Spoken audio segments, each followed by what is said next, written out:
नवंबर की शुरुआत में एक ही दिन के अंदर दिल्ली एनसीआर में PM 2.5 का स्तर आश्चर्यजनक तरीके से 68% तक बढ़ गया। ये बात centre for science and environment ने अपने एक नए विश्लेषण में कही।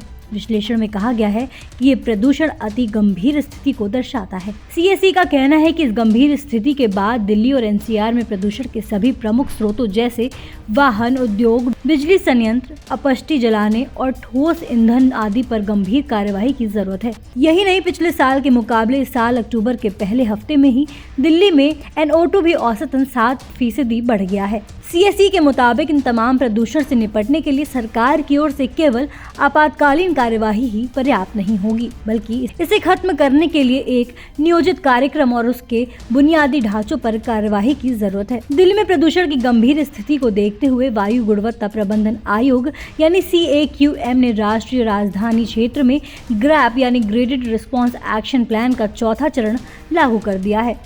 CAQM उपसीमित ने वायु गुणवत्ता में और गिरावट को रोकने के लिए चरण 1, चरण 2, चरण 3 के तहत सभी कार्यवाहियों के अलावा तत्काल प्रभाव से पूरे NCR में GRAP के चरण 4 के अनुसार 8 सूत्रीय कार्य योजना लागू कर निर्णय ले लिया है। चलिए अब आपको बताते हैं 8 सूत्रीय कार्य योजना का क्या मतलब हुआ। पहला, दिल्ली में आवश्यक सामान ले जाने वाले और सभी LNG, CNG इलेक्ट्रॉनिक ट्रकों को छोड़कर अन्य ट्रकों के प्रवेश पर रोक लगेगी। EV, CNG, BS4 डीजल के अलावा दिल्ली के बाहर पंजीकृत छोटी गाड़ियों के राष्ट्रीय राजधानी में प्रवेश की अनुमति नहीं होगी। आवश्यक वस्तुएं, सेवाएं प्रदान करने वाली गाड़ियों को इन प्रतिबंधों से छूट मिलेगी। तीसरा, दिल्ली में पंजीकृत माध्यम और भारी डीजल माल वाहनों के संचालन पर रोक लगेगी।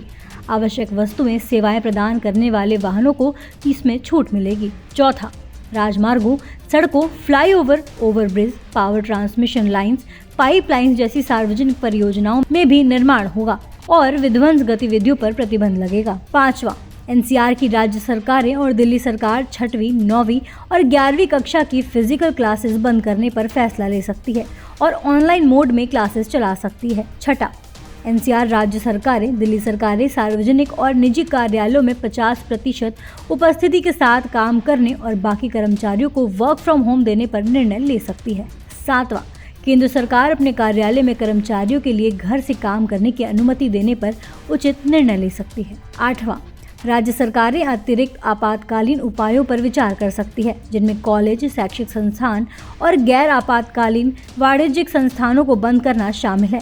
साथ ही गाड़ियों को लेकर ऑड इवन स्कीम को लागू किया जा सकता है। आपको बता दें, गोपाल राय ने कल विभिन्न विभागों की बैठक बुलाई। बढ़ते प्रदूषण और GRAP के चौथे चरण को लागू करने को लेकर दिल्ली के पर्यावरण मंत्री गोपाल राय ने कल सोमवार को दिल्ली सचिवालय में दोपहर 12 बजे सभी संबंधित विभागों की बैठक बुलाई है।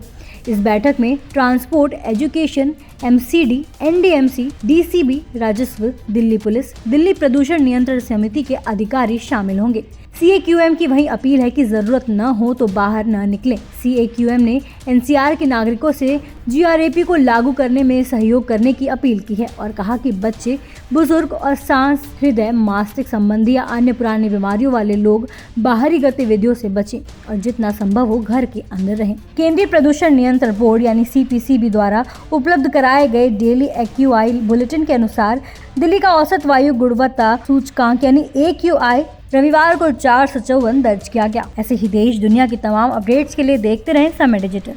वीडियो को लाइक करें, दोस्तों के साथ शेयर करें और चैनल को सब्सक्राइब करना बिल्कुल ना भूलें।